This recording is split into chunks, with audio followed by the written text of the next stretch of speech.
Slavan je u svemu, a ja padam na kolena pred rođenu ženu.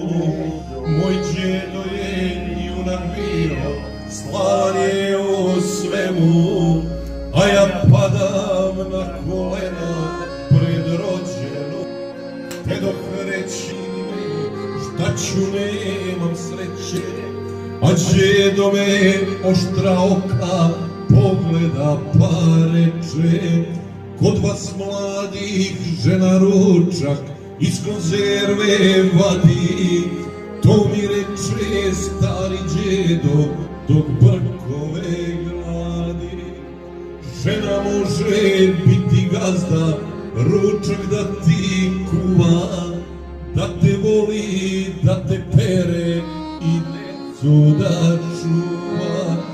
Žena može biti gazda, ručak da ti kuva, da te pere i decu čuva.